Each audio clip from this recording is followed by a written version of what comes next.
شروعات کرتے ہیں اور اسما صاحبہ سے درخواست کرتے ہیں کہ وہ کیا بتانا چاہیں گی دلاور فگار کے بارے میں، وہ کیا سوچتی ہیں. جی. سچ تو یہ ہے کہ اردو طنز و مزاح کے میدان میں مرد میدان بہت زیادہ نہیں ہے. پطرس کے بعد یوسفی اور اکبر کے بعد فگار. حالانکہ درمیان میں کئی نام آتے ہیں جیسے ضمیر جعفری، سید محمد جعفری اور ساغر خیامی وغیرہ.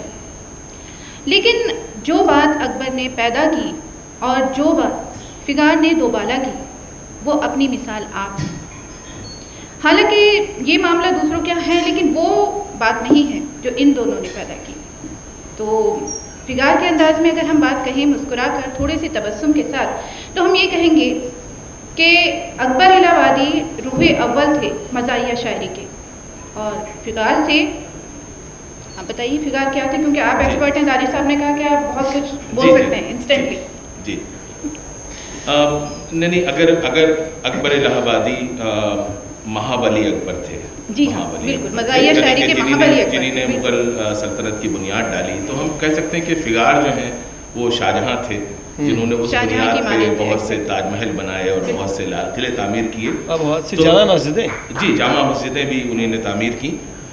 تو ایکچولی بدقسمتی کی بات یہ ہے کہ اردو تہذیب میں ہیومر کا ایک بہت اہم مقام ہے اور ایسا کوئی انسان نہیں ہے جو بہترین ہیومر کا استعمال نہیں کرتا ہے.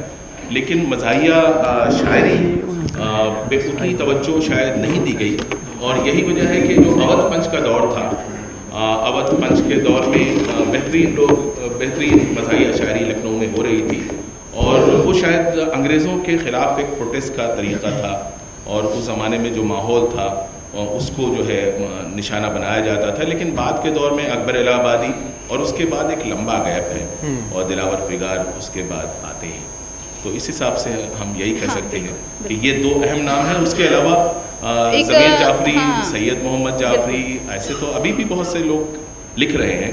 لیکن جو ایکسیلنس کے لیول پہ دلاور فگار اس کو لے گئے یا جو انٹلیکچوئل ریگر اور ایکسیلنس اکبر الہ آبادی کے وہاں ہم کو ملتا ہے اس کی مثالیں شاذ و نادر ہی ملتی ہیں. جی ہاں، اور میں یہ بتانا چاہوں گی کہ نریش کمار شاد نے کسی زمانے میں آل انڈیا ریڈیو کے لیے ایک انٹرویو کیا تھا دلاور فگار کے ساتھ اور یہ انٹرویو تعارف کے معاملے میں اپنی مثال آپ ہیں.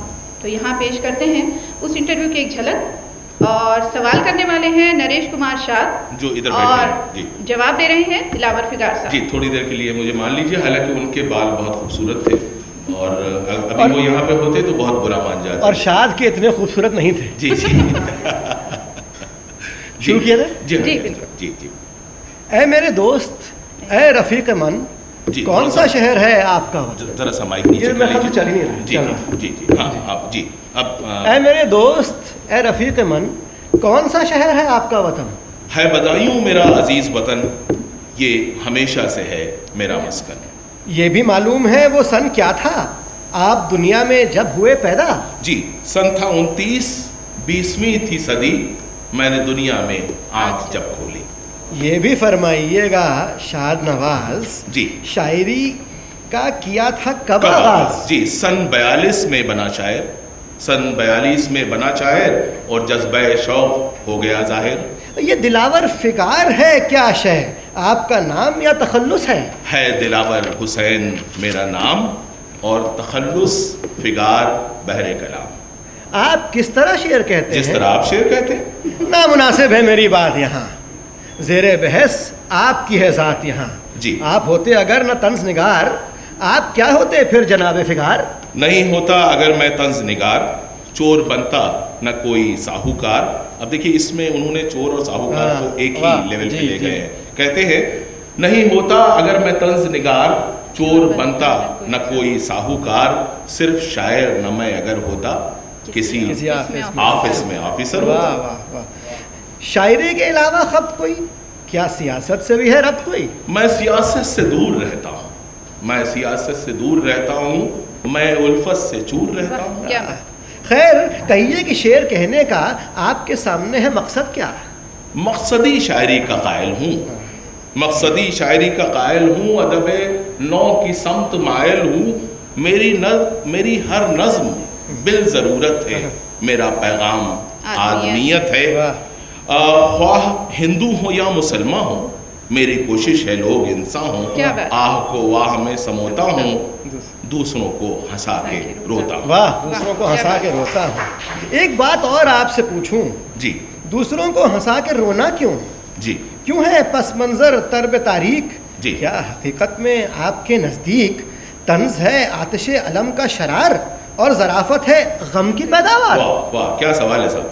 ہاں, ظرافت ہے غم کی پیداوار. ہاں, ظرافت ہے غم کی پیداوار. طنز ہے ایک دل تپاں کا بخار. جب دلاور فگار ہوتا ہے وہ ظرافت نگار ہوتا ہے. اکبر و جعفری ہو یا شوکت سب کو غم سے ملی ہے یہ دولت. واہ, کیا بات, کیا بات. تو آپ نے سنا یہاں پر کہ دلار فگار صاحب نے شوکت صاحب کا ذکر لیا, نام لیا, اور ایک دو نام اور لیے. اکبر کا نام لیا, جعفری اکبر الہ آبادی تو ایک بہت ہی مشہور شاعر تھے ہمارے مزاحیہ اس کے. تو اس میں اس حساب سے دلار فگار کا نام بہت اہم ہو جاتا ہے کیونکہ مزاحیہ شاعری میں بہت کم لوگ ہیں جنہوں نے اتنی خوبصورتی سے اور اتنا بامعنی کلام لکھا. تو آگے ہم بات کریں گے جی دلار فگار کے اس شعر کی جی جس میں انہوں نے کہا ہے.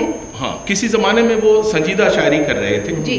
ابتدا میں انہوں نے مزاحیہ شاعری نہیں کی اور سنجیدہ شاعری کرتے تھے, غزل کی شاعری کرتے تھے, غزلیہ شاعری ہمیں کہنا چاہیے. لیکن اس دور میں بھی ہم کہیں گے کہ اچھی خاصی شاعری کر رہے تھے. ان کا ایک شعر ہے اس دور کا, کہتے ہیں اپنی تباہیوں پہ ہمیں ناز ہے فگار. اپنی تباہیوں پہ ہمیں ناز ہے فگار. اپنی تباہیوں پہ ہمیں ناز ہے فگار.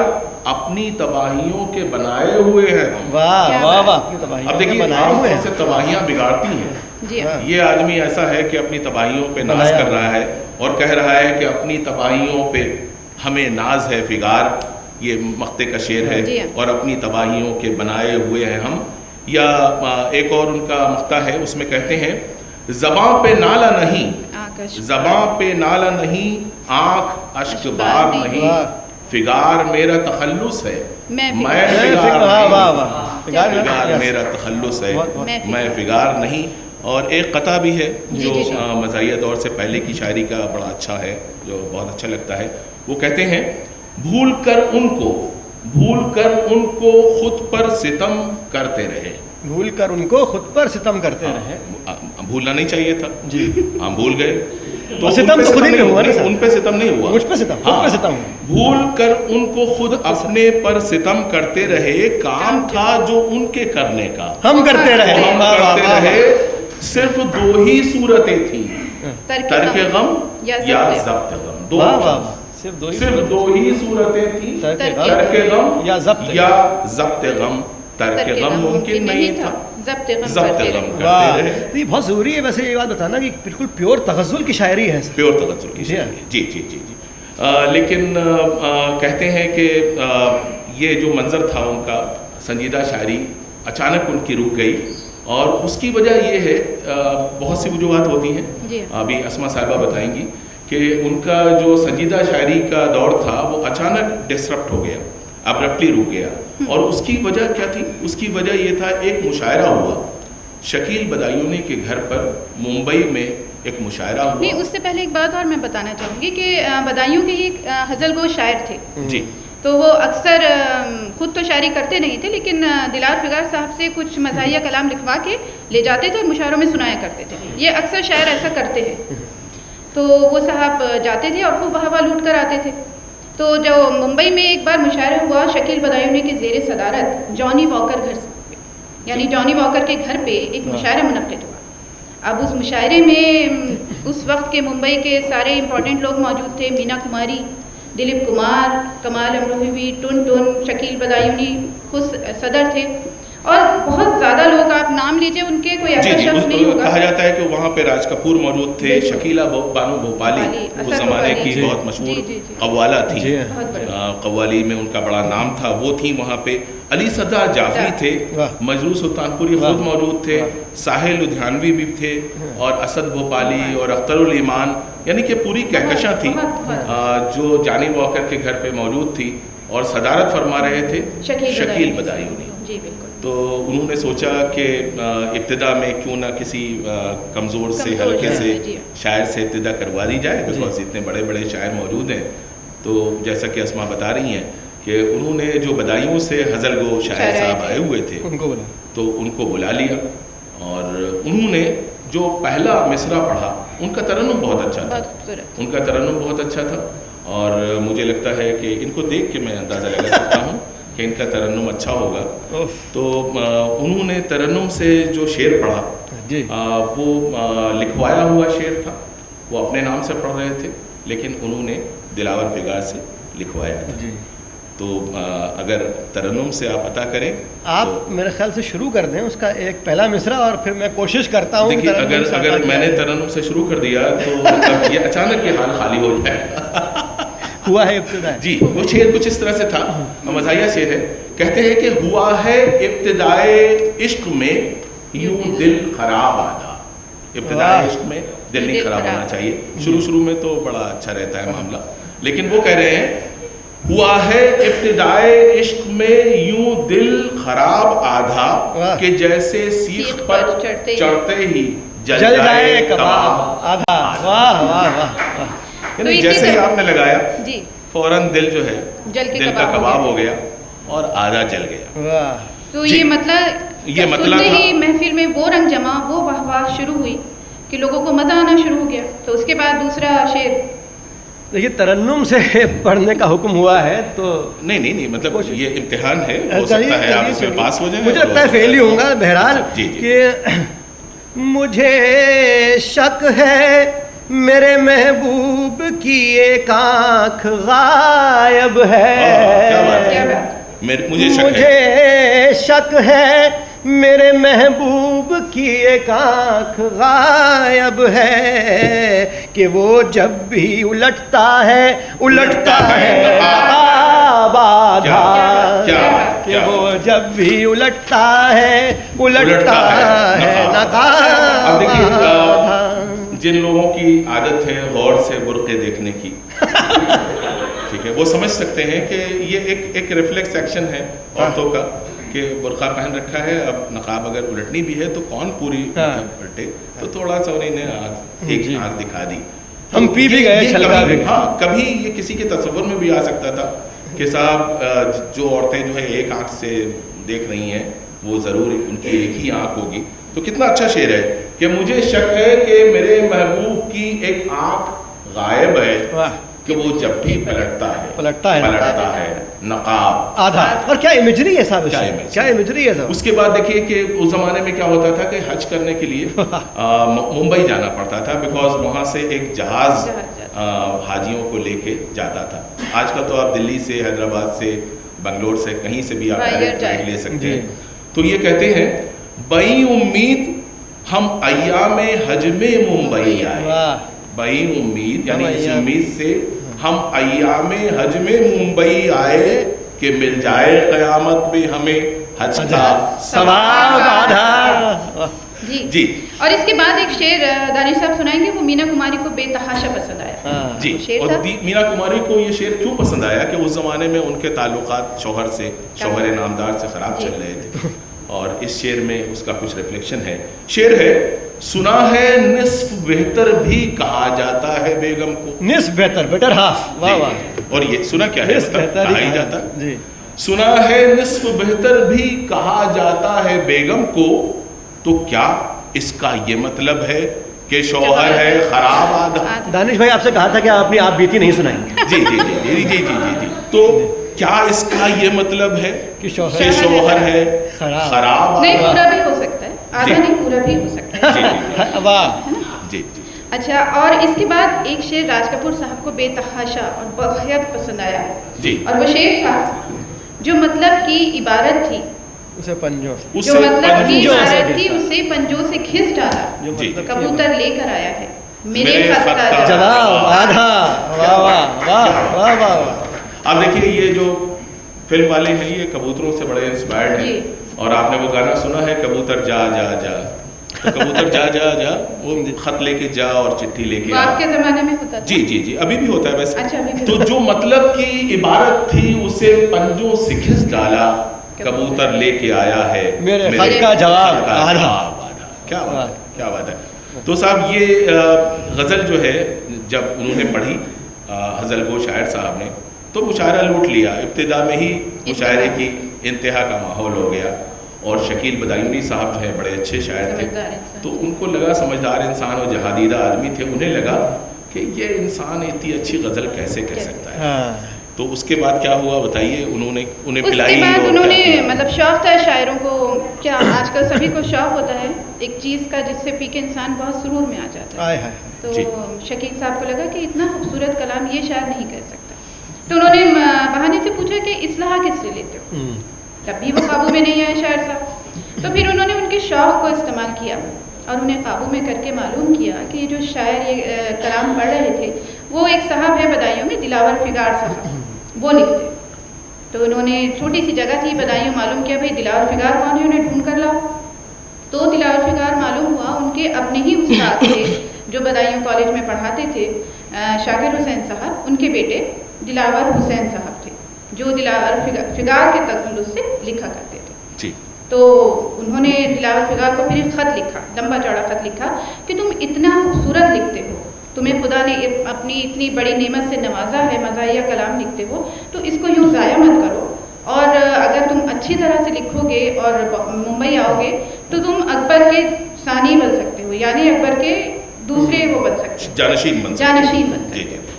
تو ان کے اس خط کو پا کر دلاور فگار بہت اچھا اثر ہوا انہوں نے, اور انہوں نے جو ان کی روایتی سنجیدہ شاعری تھی اسے ترک کر دیا اور مزاحیہ شاعری شروع کر دی. تو اس کا ایک نمونہ دانش صاحب آپ کو سنائیں گے. جی. اس کے بعد پھر انہوں نے باقاعدہ جو ہے مزاحیہ شاعری شروع کر دی اور اپنے نام سے شروع کر دی اور بہت پاپولر ہو گئے. تو اس زمانے میں انہوں نے اس زمانے کی ایک نظم لکھی, غزل لکھی تھی اس زمانے میں. اس زمانے میں کیا ہو رہا ہے, آج کل زبان نہیں بچی ہے, انگریزی کے الفاظ ہوتے ہیں اور اردو ہندی کی گرامر ہوتی ہے. کا, کی, ہے, گا, تھا, بس اتنا رہ گیا ہے, باقی سب انگریزی ہو گیا. تو انہوں نے اسی طرح کی ایک غزل لکھی اور وہ کہتے ہیں دی نیشن ٹاکس ان اردو. اس انگریز لوگ اسی وقت گئے تھے, بالکل شروع کا معاملہ تھا. تو اردو نہیں, اردو. اگر انگلش میں ہم لکھیں گے تو اردو کیسے بولیں گے, ڈی کو تو ڈی بولنا چاہیے. تو کہتے ہیں the nation talks in Urdu, the people fight in Urdu. جب لوگ ایموشنل ہو جاتے ہیں تو اپنی زبان میں لڑتے ہیں, ورنہ دکھاوا جو ہے انگریزی میں کرتے ہیں. The nation talks in Urdu and people fight in Urdu. Dear readers, that is why I write in Urdu. کیا بات. نہ ہو جب ہارٹ ان دی چیسٹ, غالب کا شعر ہے, نہ ہو جب ہارٹ ان دی چیسٹ تو سینے میں, پھر ٹنگ ان دی ماؤتھ کیوں. واہ, نہ ہو جب دل ہی سینے میں تو پھر منہ میں زبان کیوں. تو پھر ٹنگ ان دی ماؤتھ کیوں, to beautify this line throw some light in Urdu. کیا بات. اس کے بعد وہ کہتے ہیں کہ پوئٹری کی نشستیں کلچرل شو ہی صحیح, لیکن پوئٹری کی نشستیں کلچرل شو ہی صحیح, لیکن پلیز اے صاحبان دل مجھے انوائٹ ان.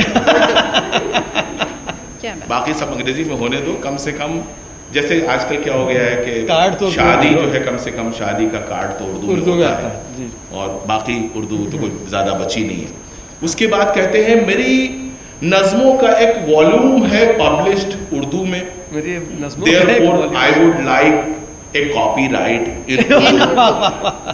اور فگار in this غزل تیری زبان اردو ہو یا انگلش, مگر you have tied قافیے کیا نائس in Urdu. ٹائڈ قافیے کیا نائس. وہ ان کا یہ بھی تو ہے نا صاحب کہ کل یونیورسٹی میں ایک سوٹ بوٹ سے پوچھا کیا آپ ہیں کوئی سارجنٹ, کہنے لگے آپ سے مسٹیک ہو گئی, I am the head of the Urdu department. کیا بات, کیا بات ہے, کیا بات ہے. آلموسٹ یہی ماحول ہے. جی جی جی جی جی. تو اس کے بعد دلاور فگار صاحب نے نظم بدایوں کی لاری لکھی, پھر ماسٹر صاحب, اور اس کے بعد جو ایک بہت زبردست نظم لکھی وہ تھی, دانش صاحب کون سی نظم تھی وہ میں بھول رہی ہوں. جی, عشق کا پرچہ. عشق کے پرچے کے بارے میں کہا جاتا ہے کہ ایک دن دلاور فگار چائے پینے کے لیے گئے. چھوٹے شہروں میں کیا ہوتا ہے کہ چھوٹے چھوٹے سے ہوٹل ہوتے ہیں جی اور اس میں ایک تھوڑا سا اخبار رکھا ہوتا ہے. جو پہلا آدمی آتا ہے وہ چاٹ لیتا ہے, چھوڑتا نہیں ہے اخبار. پھر دوسرے لوگ جو ہیں دیکھتے رہتے ہیں بہت دھیان سے کہ جیسے ہی اخبار چھوڑے گا تو پھر ہم پڑھیں گے. تو چوتھے پانچویں تک پہنچتے پہنچتے اخبار میلا ہو جاتا ہے. تو خیر ان کو ایک ہندی کا اخبار ملا دلاور فگار صاحب کو. اس میں ایک خبر چھپی تھی. اس میں خبر یہ چھپی تھی کہ ہندی کے 6 ماہی جو ششماہی امتحان ہوتا ہے, یعنی کہ mid semester half yearly exam جو ہوتا ہے, اس میں یہ سوال پوچھا گیا تھا. اس میں سوال یہ پوچھا گیا کہ اگر آپ اپنی پریمکا کو ایک پتر لکھیں ہندی میں تو اس میں کیا لکھیں گے؟ یہ دلاور فگار صاحب جو ہے بات ہے کالج کی بات, یہ 10ویں کا. جی تو دلاور فگار صاحب اس خبر کو پڑھ کے پھڑک گئے اور وہیں ایک کاغذ اٹھایا, اسی ہوٹل میں بیٹھ کے ایک نظم لکھی اور وہ نظم تھی عشق کا پرچہ. اور وہاں اتنے اچھے شاعر تھے اور کیا کریٹیوٹی تھی کہ وہیں سے نظم کمپلیٹ کر کے اٹھے. نظم بہت لمبی ہے, ہم نے کچھ اس کے چنندہ حصے یہاں پہ ہم آپ کو سناتے ہیں. نظم کا عنوان ہے عشق کا پرچہ. عشق کا پرچہ. اچھا, یاد رکھنے کی بات یہ ہے کہ خود ٹیچر تھے, تو ٹیچر لوگ جو ہیں جو لوگ پرچہ بناتے ہیں ان کو سیٹر کہتے ہیں. تو اس میں کچھ اصطلاحات جو ہیں جو سیٹ کرتا ہوں, جی سیٹ کرتے تھے جو پیپر کرے. تو اس میں کچھ اصطلاحات جو ہیں ٹیچرز کی آ گئی ہیں, کچھ یہ سامنے بیٹھی ہیں سیٹر. اس کے بعد پتہ نہیں کس طرح کے پیپر سیٹ کریں گی. جی تو ابھی اب ہم آپ کو سناتے ہیں. کہتے ہیں محو حیرت ہوں کہ وہ سیٹر تھا کتنا باکمال. محو حیرت ہوں کہ وہ سیٹر تھا کتنا باکمال. عشق کے بارے میں پوچھا جس نے پرچے میں سوال. ایسے ہی سیٹر اگر 2-4 پیدا ہو گئے, دیکھنا اس ملک میں فنکار پیدا ہو گئے. عام ہوگی عاشقی کالج کے عرض و طول میں. لیلا و مجنو نظر آئیں گے اب اسکول میں. عشق کے آداب لڑکوں کو سکھائے جائیں. لڑکوں پہ آداب تو نہیں کچھ سکھانے ہیں ضرورت. عشق کے آداب لڑکوں کو سکھائے جائیں گے. غیر عاشق جو ہیں وہ عاشق بنائے جائیں گے. اور عاشقوں کو علم میں پرفیکٹ سمجھا جائے گا. عاشقوں کو علم میں پرفیکٹ سمجھا جائے گا. عشق ایک کمپلسری سبجیکٹ سمجھا جائے گا. اور امتحان ہوگا تو پوچھے جائیں گے ایسے سوال. اپنی محبوبہ کے بارے میں کچھ اظہار خیال. جی, عشق ایک سائنس ہے یا آرٹ, سمجھا کر لکھو. عشق ایک سائنس ہے یا آرٹ, سمجھا کر لکھو, یا یہ دونوں عشق کا ہے پارٹ, سمجھا کر لکھو. آج اپنے ملک میں ہے عاشق کتنے فیصدی. آج اپنے ملک میں ہے عاشق کتنے فیصدی. منتہی ان میں ہے کتنے اور کتنے مبتدی. اور کیا تعلق طبی یونانی کو ہے رومان سے. یہ جامع ہمدرد میں اور زیادہ جاتا ہے بیکاز یہ طبی یونانی کا ہی علاقہ ہے. جی, یہ سوال انہی لوگوں سے ہے. کیا تعلق طب یونانی کو ہے رومان سے. کمپیئر فرہاد و مجنو کو کرو لقمان سے. کمپیئر. اور عشق کتنے قسم کا ہوتا ہے. لکھو باوسوخ. فی زمانہ کیا ہے عاشق کے فرائض و حقوق.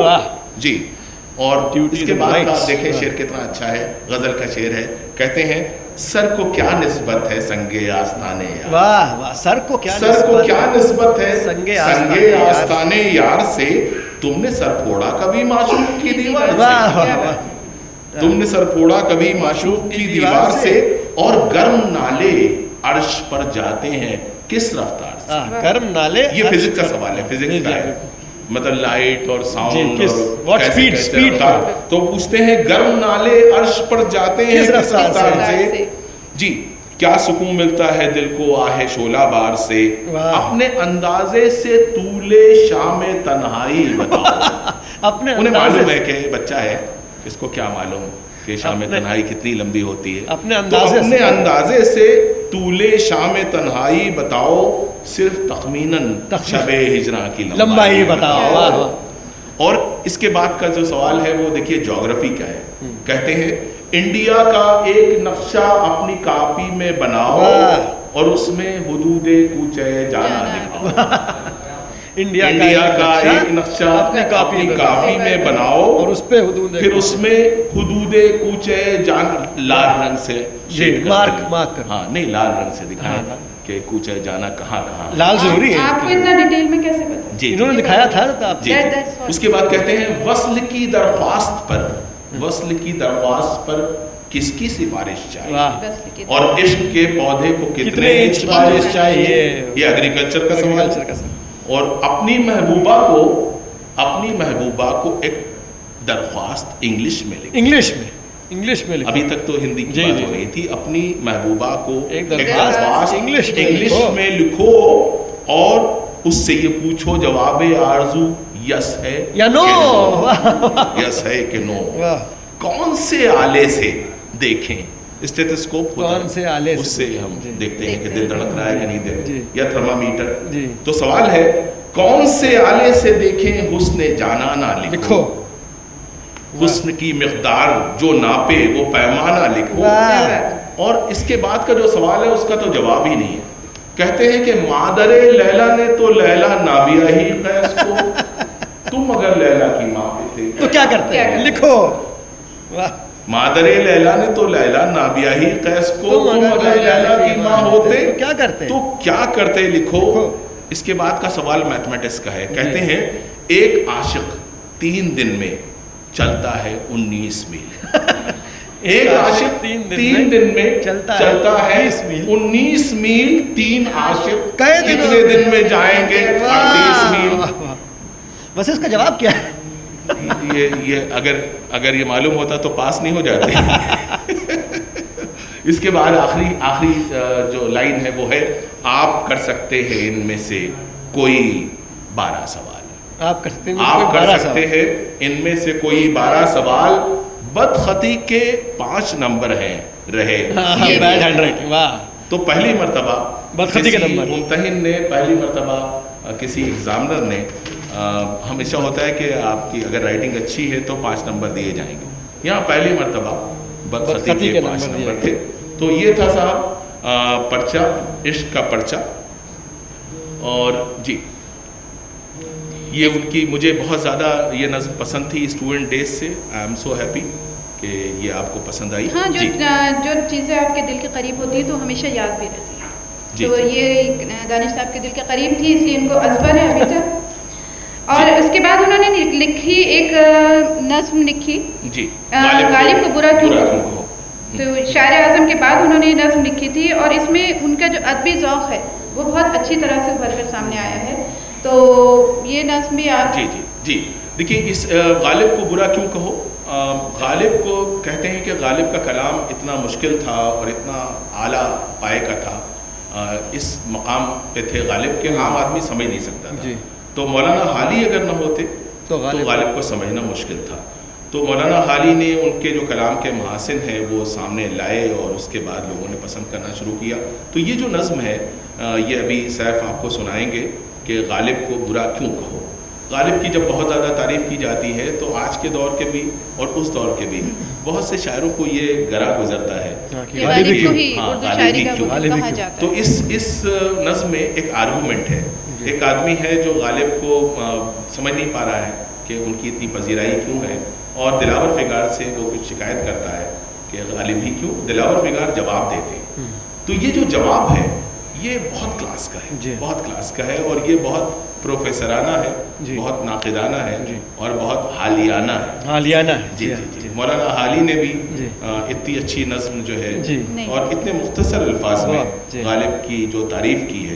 جی تو میں درخواست کروں گا سیف سے کہ یہ نظم اپنی بہترین ادائیگی کے ساتھ عطا کریں, نوازیں.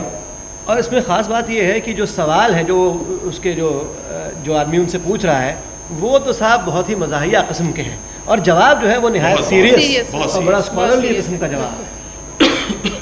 جی کل ایک ناقد غالب نے مجھ سے یہ پوچھا غالب نے مجھ سے یہ پوچھا کہ قدر غالب مرحوم کا سبب کیا ہے.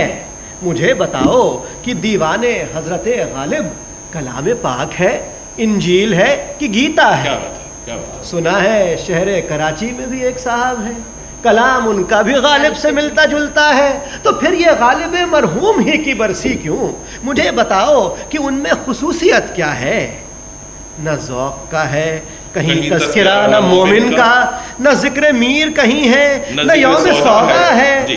یہ فیض و ماہر و جوش و فراق کچھ بھی کہیں، میری نظر میں تو غالب سے ذوق اونچا ہے۔ کیا بات ہے۔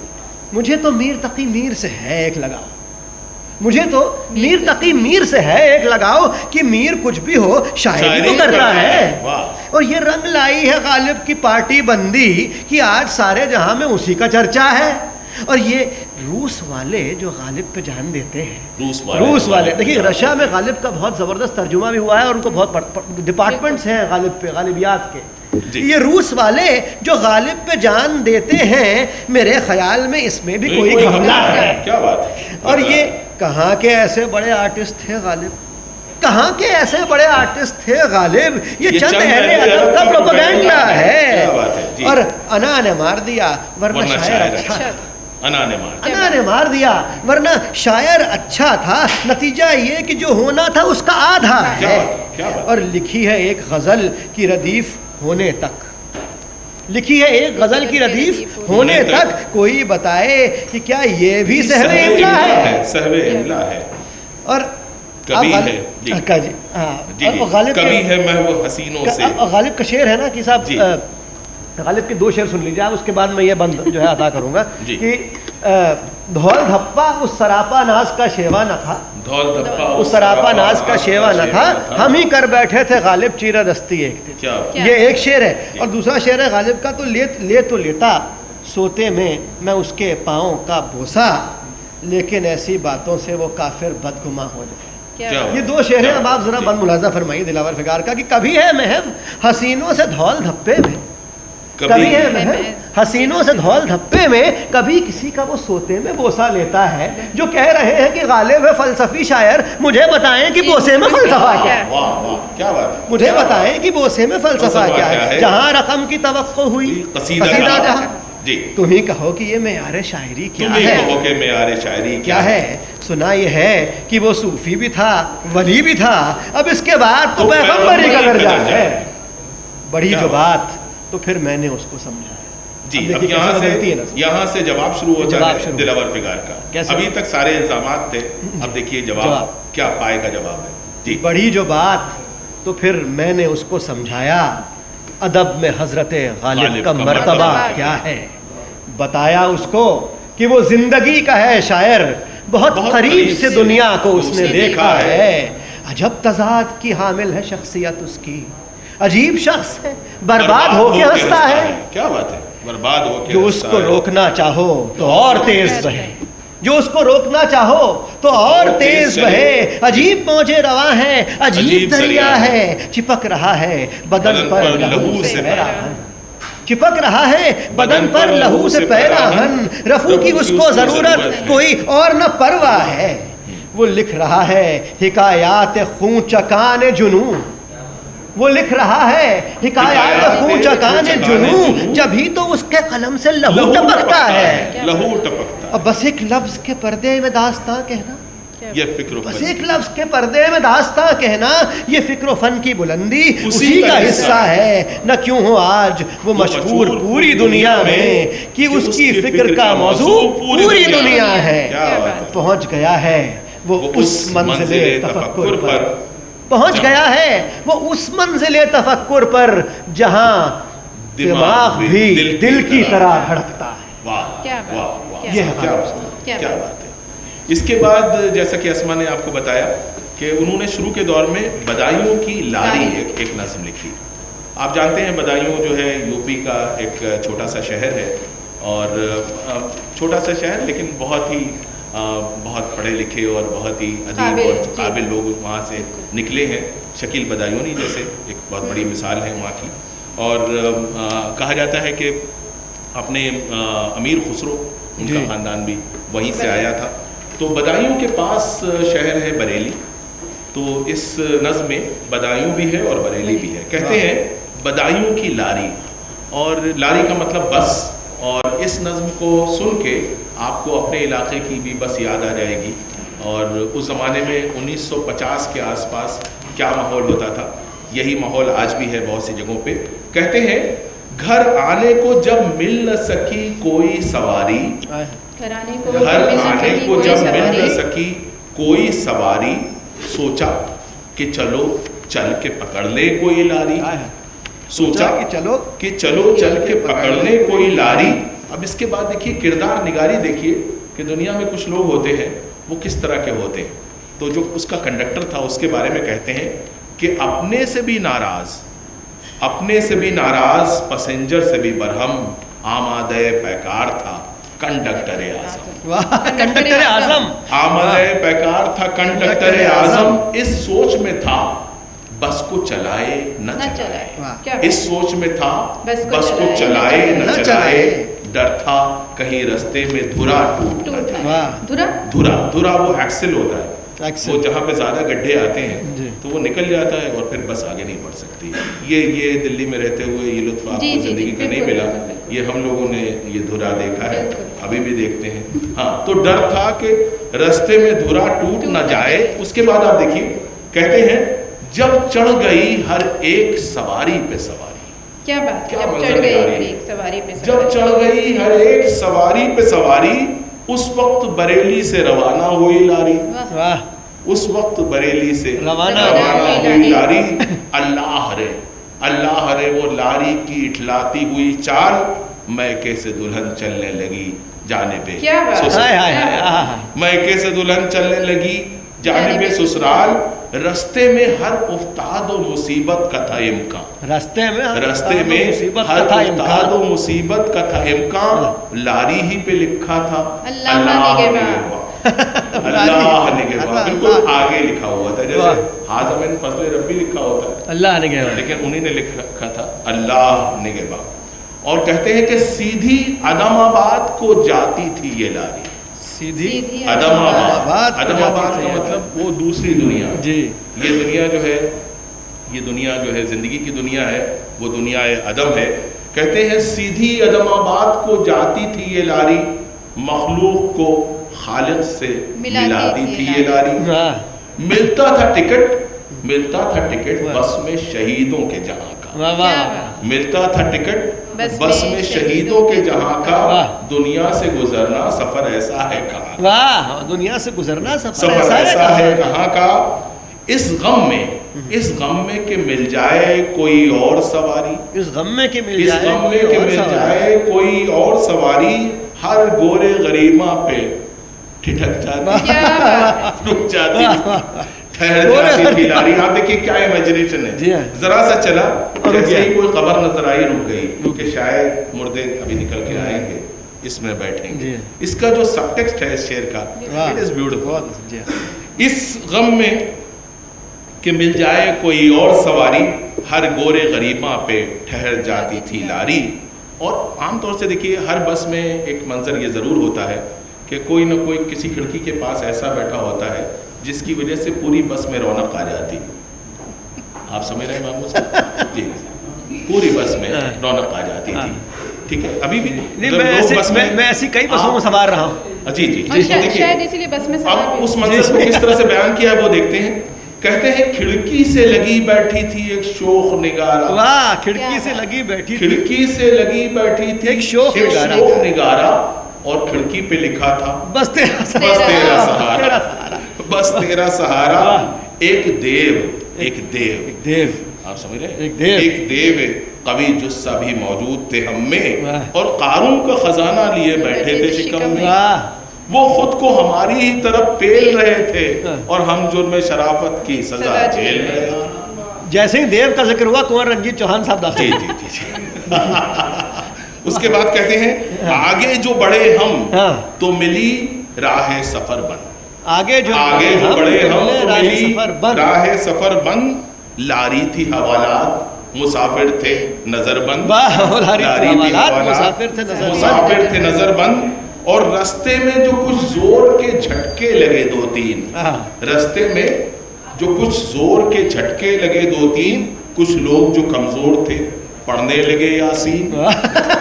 اتنے میں خبر آئی, اب دیکھیے اچانک خبر آئی ہے, اتنے میں خبر آئی برا وقت پڑا ہے, اتنے میں خبر آئی, اتنے میں خبر آئی برا وقت پڑا ہے, پیدل ہی چلے جاؤ دھرا ٹوٹ گیا ہے, پیدل ہی چلے جاؤ دھرا ٹوٹ گیا ہے, لاری نے کسی طرح قدم ہی نہ بڑھائے, لاری نے کسی طرح. اب اس میں دیکھیے between the line sub text یہ ہے کہ سارے لوگوں نے اتر کے دھکے بھی لگائے ہوں گے, اسے سمجھایا بجھایا ہوگا, پانی وانی ڈالا گیا ہوگا, یہ سب بٹوین دی لائن ہے. کہتے ہیں لاری نے کسی طرح قدم ہی نہ بڑھائے, ہم خود ہی بدایوں تک اسے کھینچ لائے, اور گھر پہنچے اس شان سے ہم دھول میں اٹ کر, گھر پہنچے اس شان سے ہم دھول میں اٹ کر, جیسے ابھی آئے ہیں سہارا سے پلٹ. جی تو یہ تھی بدایوں کی لاری, یہ ان کی ماسٹر پیس نظموں میں آتی ہے. اس کے علاوہ ایک اور ان کی نظم ہے دعوتوں میں شاعری. دیکھیے ایک تو مشاعرے ہوتے ہیں, مشاعرے آپ سبھی جانتے ہیں پراپر مشاعرے, لیکن کئی بار ایسا ہوتا ہے کہ گھر میں کوئی محفل ہے تو ہم نے پڑوس کے شاعروں کو بلا لیا اور کھانے کے ساتھ ساتھ جو ہے شاعری بھی ہو گئی, تو وہ مشاعرہ کم ڈنر ہو جاتا ہے.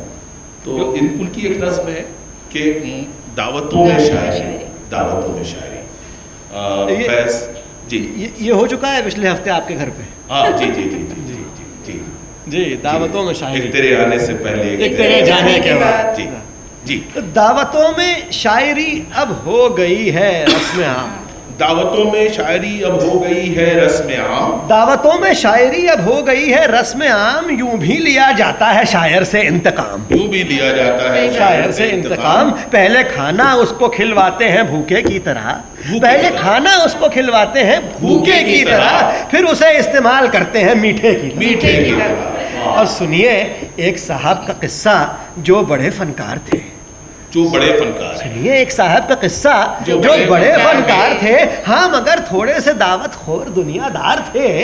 اور ایک دعوت میں انہیں گانا بھی تھا کھانے کے بعد, گانا بھی تھا کھانے کے بعد, یہ جو آپ نے میرے ساتھ کیا ہے, ایک دعوت میں انہیں گانا بھی تھا کھانے کے بعد, وہ تیرے آنے سے پہلے یہ تیرے جانے کے بعد, وہ تیرے آنے سے پہلے یہ تیرے جانے کے بعد. اور شاعر موصوف تھے اس فیلڈ میں بالکل نئے, شاعر موصوف تھے اس فیلڈ میں بالکل نئے, اس لیے وہ کچھ ضرورت سے زیادہ کھا گئے.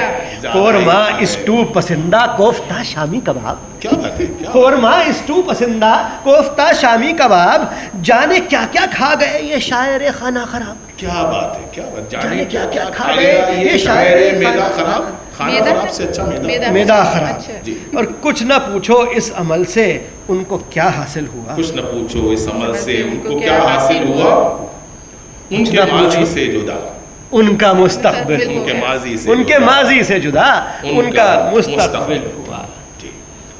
دیکھا آپ نے کیا کیا بہترین انداز تھا اور کیا سینس آف ہیومر تھا, اور سب سے بڑی بات کہ جو شاعری کی جو روانی ہے, جو برجستگی ہے, اور زیادہ تر مصرے ایسے ہیں کہ اگر انہیں سنایا جائے کسی اچھے حلقے میں تو لوگ مکمل کر سکتے ہیں, کیونکہ جو شاعرانہ محاسن ہیں, جتنی بھی خوبصورتی ہوتی ہے شاعری کی, وہ ساری چیزیں اس میں موجود ہیں ان کے کلام میں.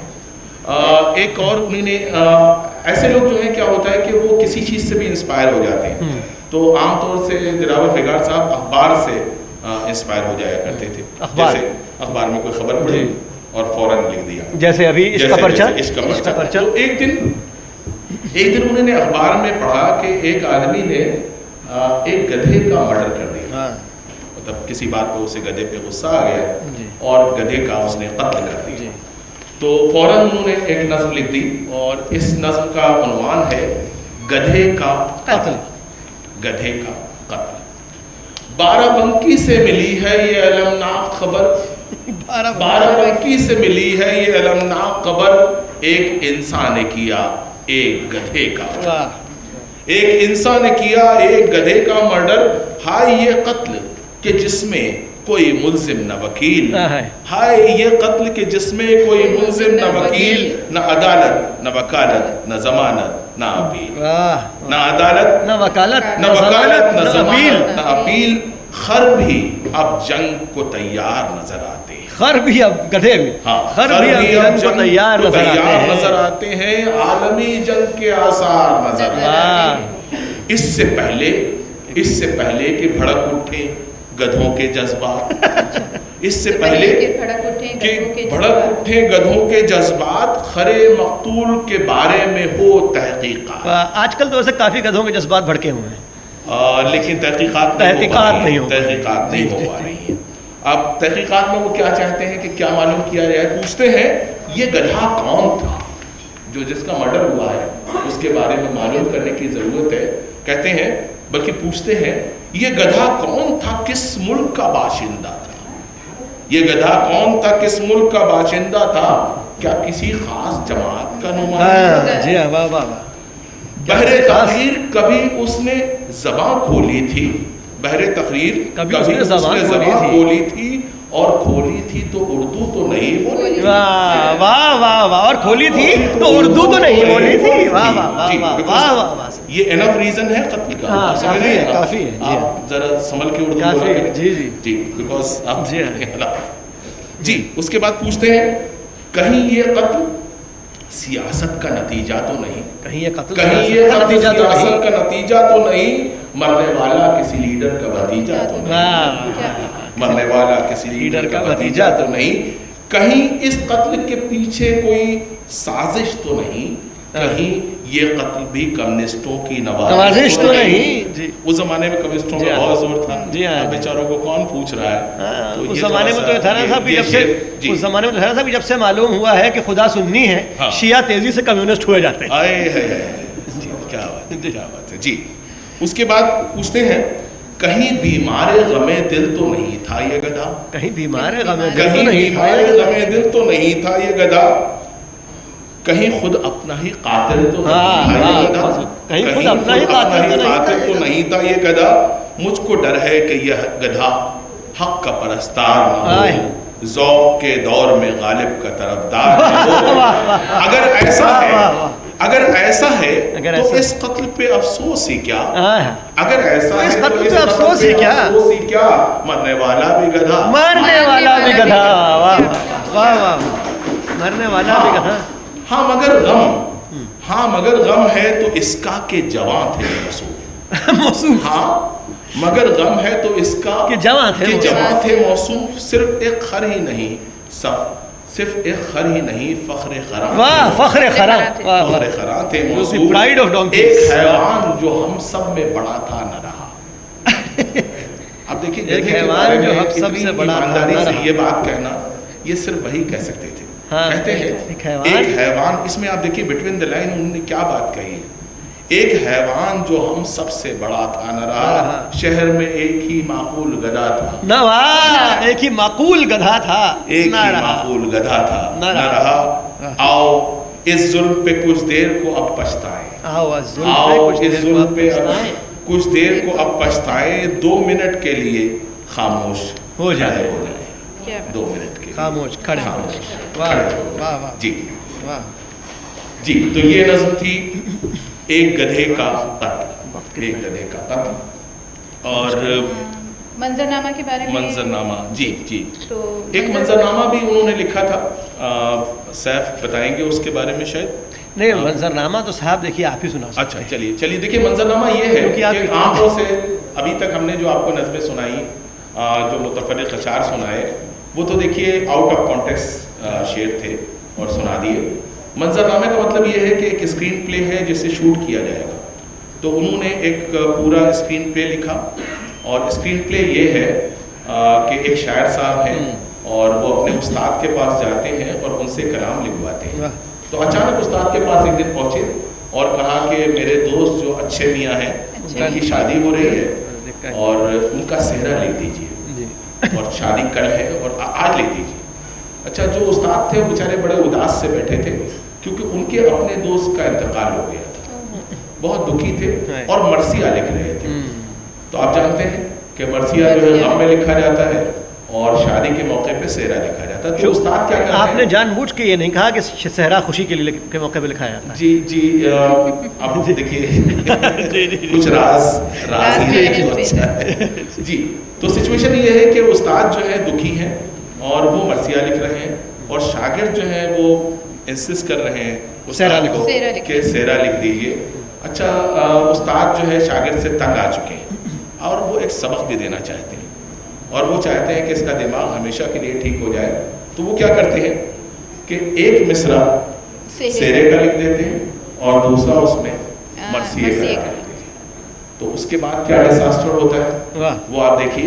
اور اب پہلا سین یہ ہے کہ اچھے میاں کی شادی ہو رہی ہے اور شاعر صاحب جہاں میں بیٹھا ہوا ہوں یہاں بیٹھے ہوئے یہ کھڑے ہو کے سیرا پڑھ رہے ہیں اور جہاں پہ سیف صاحب بیٹھے ہوئے ہیں یہاں پہ امیجن کر لیجئے کہ انہی نے سیرا باندھا ہوا ہے اور یہ دولہا ہے اور میں ان کا سیرا پڑھ رہا ہوں. جی صحیح. کہتے ہیں کہ اچھے میاں کا عقد ہوا ہے بہار میں. اچھے میاں کا عقد ہوا ہے بہار میں. دولہا کو نہیں پڑھنا جی. اچھے میاں کا عقد. جی دولہا ترنم کی ریکویسٹ کر سکتا ہے.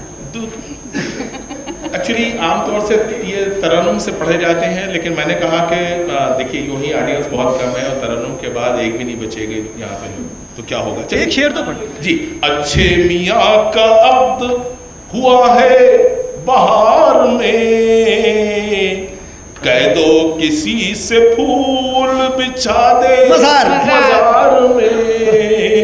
اچھے میاں کا عقد.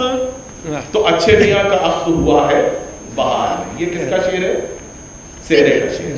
اور اس کے بعد اگلا آتا ہے کہہ دو کسی سے پھول بچھا دے بازار میں. اب اچانک جو یہ بلو آیا تو دوست جو تھے دولہے کے جو رشتہ دار تھے ان کو اپنے کانوں پہ یقین نہیں آیا.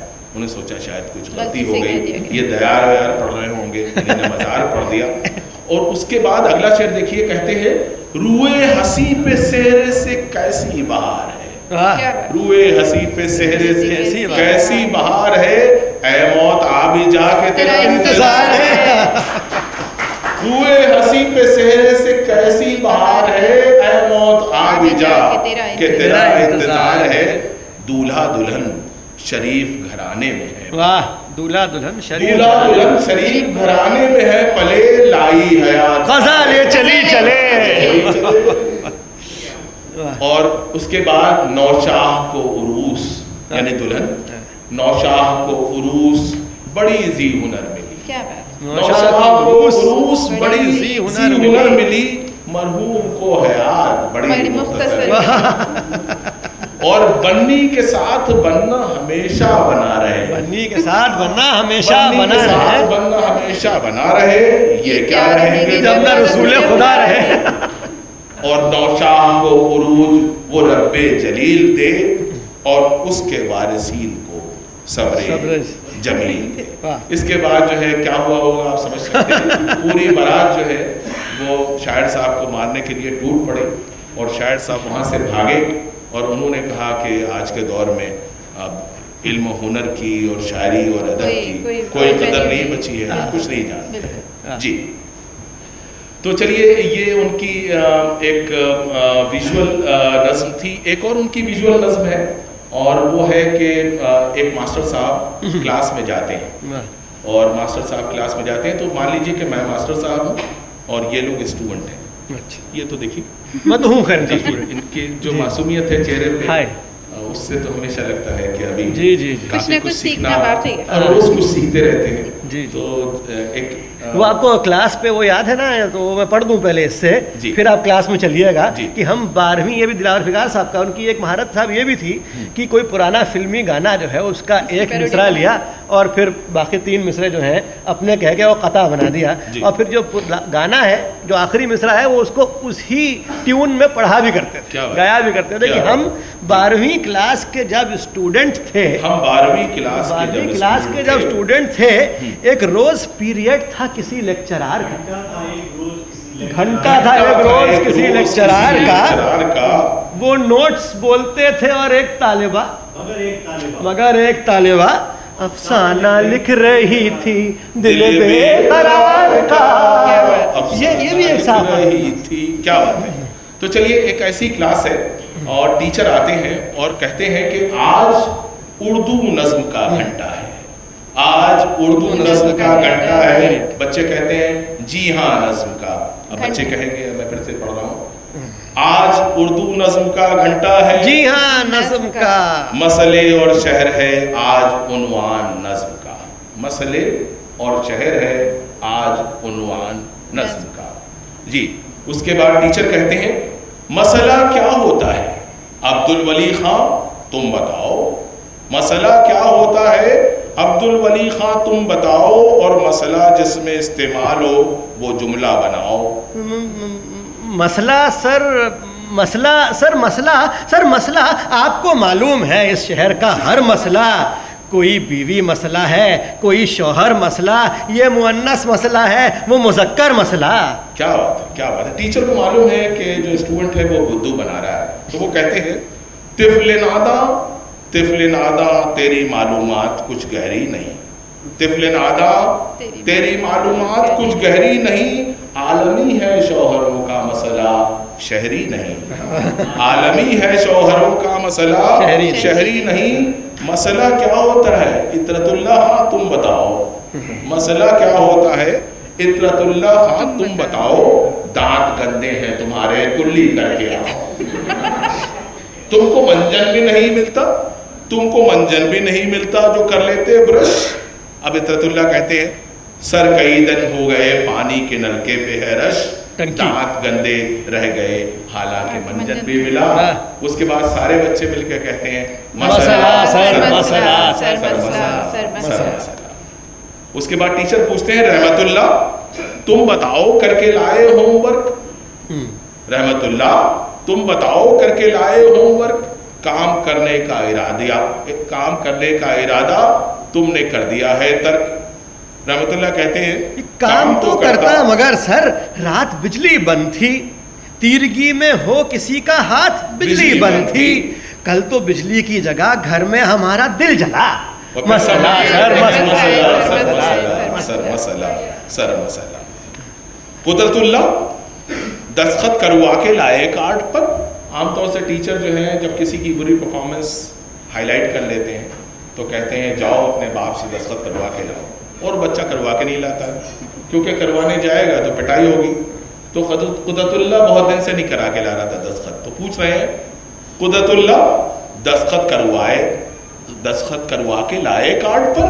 سر مجھے ڈیڈی کبھی گھر پر نہیں آتے نظر، شعر پڑھ کر جب وہ آتے ہیں تو سو جاتا ہوں میں، ان کو سوتا چھوڑ کر اسٹارٹ ہو جاتا ہوں میں، مجھ کو حیرت ہے میں ان حالات میں کیسے پلا۔ مسئلہ اتنی دیر میں ایک جو اسٹوڈنٹ ہے بالکل لیٹ آیا ہے، بالکل لیٹ آیا ابھی۔ سر میں اندر آؤں؟ میں آئی کم ان سر؟ ہاں تو اب آیا ہے تیری دنیا میں اب نکلا ہے دن۔ وہ کہتا ہے سر میں اندر آؤں، میں آئی کم ان۔ ٹیچر کہتے ہیں تو اب آیا ہے تیری دنیا میں اب نکلا ہے دن۔ لڑکا کہتا ہے سر میں آ جاتا یہاں ٹائم پر، لیکن سر وہ بس 6 بجے گھر سے چلا تھا اور اب بجتے ہیں 10، 4 گھنٹے میں ہوا طے ایک سفر کا مرحلہ۔ مسئلہ سر۔ اس کے فوراً بعد ٹیچر کہتے ہیں میرے بچوں تم یہاں پڑھتے رہو میرے بغیر، میرے بچوں تم یہاں پڑھتے رہو میرے بغیر، راستہ ہموار ہے بڑھتے رہو میرے بغیر، میرے جانے سے یہاں پیدا نہ ہو کوئی خلا، 10 بجے میری بھی بس آتی ہے میں بھی چلا۔ اس کے بعد سارے بچے کہتے ہیں مل کے مسئلہ سر مسئلہ، اور سر چلے جاتے ہیں۔ اور وہ ایک مسئلہ بیان کر گئے ہیں کہ دوسرا سیشن شروع ہونا ہے۔ جی یہ بہت اچھا مسئلہ ہے۔ تو دیکھیے ہم لوگوں کا ارادہ یہ تھا کہ ایک سیر حاصل بحث یہاں پہ کی جائے، اور پہلے ان کا جو کنٹینٹ ہے، ان کے جو شاہکار ان کی نظمیں ہیں اور وہ غزلیں ہیں جو ان کی، وہ یہاں پہ آپ کے سامنے رکھی جائیں۔ لیکن جیسا کہ خبر آئی کہ اچانک خبر آئی ہے کہ ٹائم جو ہے ختم ہو چکا ہے، تو چلیے اس کے ساتھ ہی ہم آپ کا جی آخری شعر جو آخری شعر، چلیے بہت سی چیزیں ہمیں آپ کو سنانی تھی اور وہ رہ گئیں وقت کی کمی کے باعث، تو بتائیے کہ آخری شعر کیا آپ سنانا چاہتی ہیں؟ بس کیونکہ جب ٹائم کی کمی کا کہہ دیا گیا تو ہم لوگ بس یہی کہہ سکتے ہیں کہ ورق تمام ہوا، ورق تمام ہوا اور مدح باقی ہے۔ کیا بات ہے، ورق تمام ہوا اور مدح باقی ہے۔ یہ شعر ان کے استاد جامی بدایونی صاحب کا شعر ہے، جو انہی نے اپنی ایک نظم میں استعمال کیا۔ کہتے ہیں ورق تمام ہوا اور مدح باقی ہے، سفینہ چاہیے اس بحر بیکرا. واہ واہ، سفینہ چاہیے. تو دلاور فگار ایک بحر بیکرا ہیں اور ان تک پہنچنے کے لیے ایک بڑا بحری بیڑا چاہیے تھا، سفینہ چاہیے تھا. تو اس چھوٹی سی ناؤ کو ہم 3 لوگ یہاں پہ کھیر رہے تھے. جی ہمارے چیف ملاح تھے، چیف ملاح سیف محمود صاحب، اور کچھ پتوار جو ہے 2-4 انہی نے بھی سنبھالے، ہاتھ پیر مارنے کی کوشش کی تھوڑی، اور میں بھی اس ناؤ کو ڈبونے کی لگاتار کوشش کر رہا تھا. اور مجھے لگتا ہے کہ اب یہ ناؤ ڈوب چکی ہے اور یہ سیشن بھی شاید ختم ہو چکا ہے. جی نوازش. شکریہ، بہت بہت.